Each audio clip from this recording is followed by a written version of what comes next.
The Red Death had long devastated the country.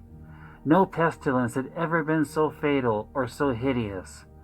Blood was its avatar and its seal, the redness and the horror of blood. There were sharp pains and sudden dizziness, and then profuse bleeding at the pores, with dissolution. The scarlet stains upon the body, and especially upon the face of the victim, were the pest ban which shut him out from the aid and from the sympathy of his fellow men. And the whole seizure, progress, and termination of the disease were the incidents of half an hour. But the Prince Prospero was happy and dauntless and sagacious. When his dominions were half depopulated, he summoned to his presence 1,000 hale and light-hearted friends from among the knights and dames of his court, and with these retired to the deep seclusion of one of his castellated abbeys. This was an extensive and magnificent structure, the creation of the prince's own eccentric yet august taste. A strong and lofty wall girdled it in. This wall had gates of iron. The courtiers, having entered, brought furnaces and massy hammers and welded the bolts. They resolved to leave means neither of ingress nor egress to the sudden impulses of despair or of frenzy from within. The abbey was amply provisioned. With such precautions, the courtiers might bid defiance to contagion. The external world could take care of itself. In the meantime, it was folly to grieve, or to think. The prince had provided all the appliances of pleasure. There were buffoons, there were improvisatori, there were ballet dancers, there were musicians, there was beauty, there was wine. All these and security were within. Without was the Red Death. It was toward the close of the 5th or 6th month of his seclusion, and while the pestilence raged most furiously abroad, that the Prince Prospero entertained his 1,000 friends at a masked ball of the most unusual magnificence. It was a voluptuous scene, that masquerade, but first let me tell of the rooms in which it was held. There were 7, an imperial suite. In many palaces, however, such suites form a long and straight vista, while the folding doors slide back nearly to the walls on either hand, so that the view of the whole extent is scarcely impeded. Here the case was very different, as might have been expected from the Duke's love of the bazaar. The apartments were so irregularly disposed that the vision embraced but little more than one at a time. There was a sharp turn at every 20 or 30 yards, and at each turn a novel effect. To the right and left, in the middle of each wall, a tall and narrow Gothic window looked out upon a closed corridor which pursued the windings of the suite. These windows were of stained glass, whose color varied in accordance with the prevailing hue of the decorations of the chamber into which it opened. That at the eastern extremity was hung, for example, in blue, and vividly blue were its windows.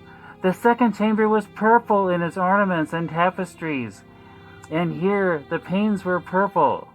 The third was green throughout, and so were the casements. The fourth was furnished and lighted with orange, the fifth with white, the sixth with violet. The seventh apartment was closely shrouded in black velvet tapestries that hung all over the ceiling and down the walls, falling in heavy folds upon a carpet of the same material and hue. But in this chamber only, the color of the windows failed to correspond with the decorations. The panes here were scarlet, a deep blood color. Now in no one of the 7 apartments was there any lamp or candelabrum.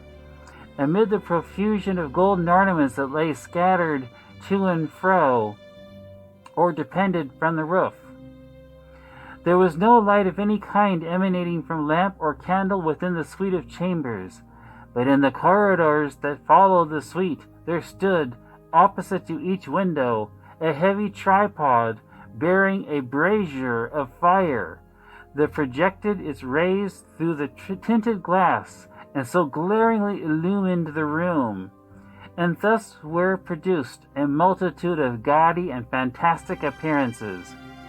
But in the western or black chamber, the effect of the firelight that streamed upon the dark hangings through the blood-tinted panes was ghastly in the extreme, and produced so wild a look upon the countenances of those who entered, that there were few of the company bold enough to set foot within its precincts at all. It was in this apartment also that there stood against the western wall a gigantic clock of ebony. Its pendulum swung to and fro with a dull, heavy, monotonous clang.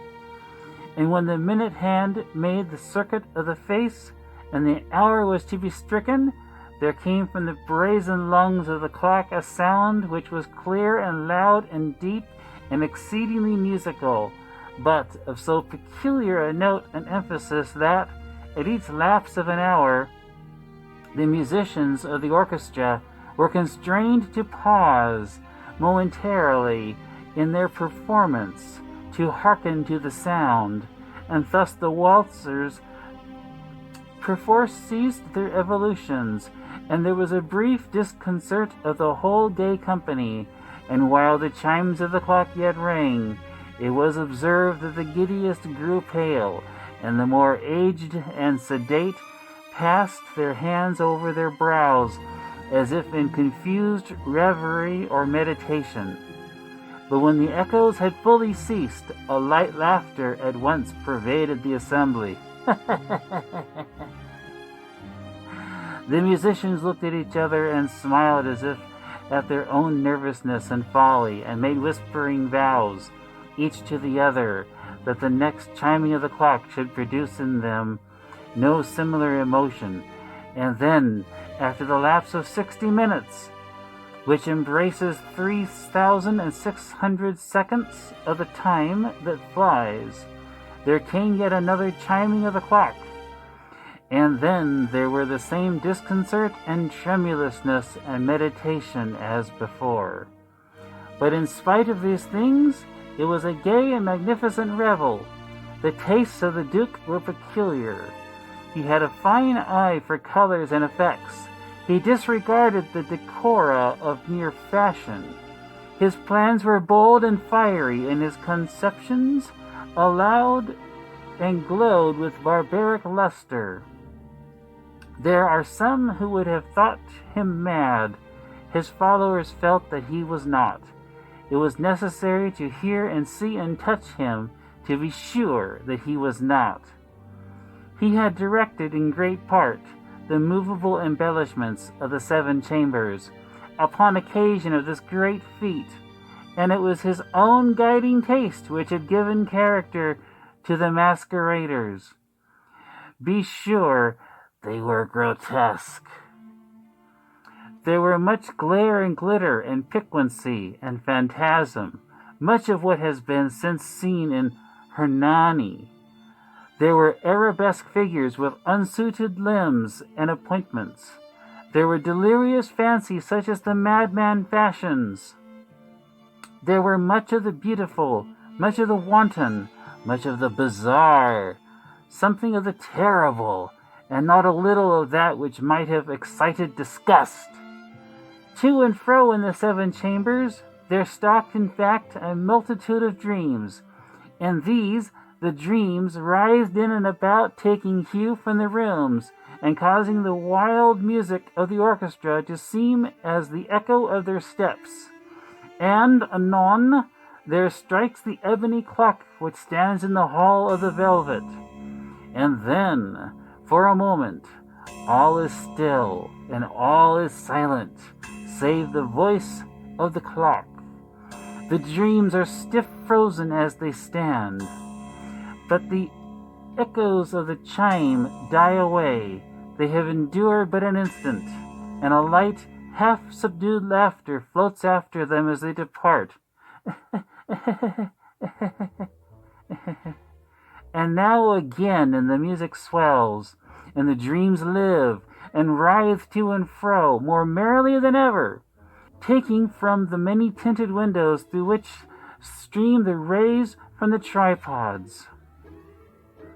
But to the chamber which lies most westwardly of the seven, there are now none of the maskers who venture, for the night is waning away, and there flows a ruddier light through the blood-colored panes, and the blackness of the sable drapery appalls, and to him whose foot falls upon the sable carpet, there comes from the near clock of ebony a muffled peal, more solemnly emphatic than any which reaches their ears, who indulged in the more remote gaieties of the other apartments. But these other apartments were densely crowded, and in them beat feverishly the heart of life. And the revel went whirlingly on, until at length there commenced the sounding of midnight upon the clock. And then the music ceased, as I have told, and the evolutions of the waltzers were quieted, and there was an uneasy cessation of all things as before. But now there were 12 strokes to be sounded by the bell of the clock, and thus it happened, or perhaps that more of thought crept, with more of time, into the meditations of the thoughtful among those who revelled. And thus, too, it happened, perhaps, that before the last echoes of the last chime had utterly sunk into silence, there were many individuals in the crowd who had found leisure to become aware of the presence of a masked figure, which had arrested the attention of no single individual before. And the rumor of this new presence having spread itself whisperingly around, there arose at length from the whole company a buzz, or murmur, expressive of disapprobation and surprise, then, finally, of terror, of horror, and of disgust. In an assembly of phantasms such as I have painted, it may well be supposed that no ordinary appearance could have excited such sensation. In truth, the masquerade license of the night was nearly unlimited, but the figure in question had out-Heroded Herod, and gone beyond the bounds of even the prince's indefinite decorum. There are chords in the hearts of the most reckless which cannot be touched without emotion. Even with the utterly lost, to whom life and death are equally jests, there are matters of which no jest can be made. The whole company, indeed, seemed now deeply to feel that in the costume and bearing of the stranger neither wit nor propriety existed. The figure was tall and gaunt, and shrouded from head to foot in the habiliments of the grave. The mask which concealed the visage was made so nearly to resemble the countenance of a stiffened corpse that the closest scrutiny must have had difficulty detecting the cheat. And yet all this might have been endured, if not approved, by the mad revelers around. But the mummer had gone so far as to assume the type of the Red Death.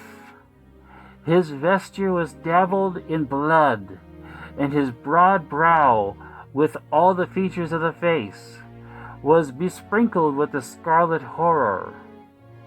When the eyes of the Prince Prospero fell upon this spectral image, which, with a slow and solemn movement, as if more fully to sustain its role, stalked to and fro among the waltzers, he was seen to be convulsed, in the first moment, with a strong shudder either of terror or distaste, but in the next his brow reddened with rage. "Who dares?" he demanded hoarsely of the courtiers who stood near him. "Who dares insult us with this blasphemous mockery? Seize him and unmask him, that we may know whom we have to hang at sunrise from the battlements." It was in the eastern or blue chamber in which stood the Prince Prospero as he uttered these words. They rang throughout the 7 rooms loudly and clearly, for the prince was a bold and robust man, and the music had become hushed at the waving of his hand. It was in the blue room where stood the prince, with a group of pale courtiers by his side. At first, as he spoke, there was a slight rushing movement of this group in the direction of the intruder, who at the moment was also near at hand, and now, with deliberate and stately step, made closer approach to the speaker. But from a certain nameless awe with which the mad assumptions of the mummer had inspired the whole party, there were found none who put forth hand to seize him, so that, unimpeded, he passed within a yard of the prince's person, and while the vast assembly, as if with one impulse, shrank from the centers of the rooms to the walls, he made his way uninterruptedly, but with the same solemn and measured step which had distinguished him from the first, through the blue chamber, to the purple, through the purple, to the green, through the green, to the orange, through this again to the white, and even thence to the violet, ere a decided movement had been made to arrest him. It was then, however, that the Prince Prospero, maddening with rage and the shame of his own momentary cowardice, rushed hurriedly through the 6 chambers, while none followed him on account of a deadly terror that had seized upon all. He bore aloft the drawn dagger, and had approached in rapid impetuosity to within 3 or 4 feet of the retreating figure, when the latter, having attained the extremity of the velvet apartment, turned suddenly and confronted his pursuer.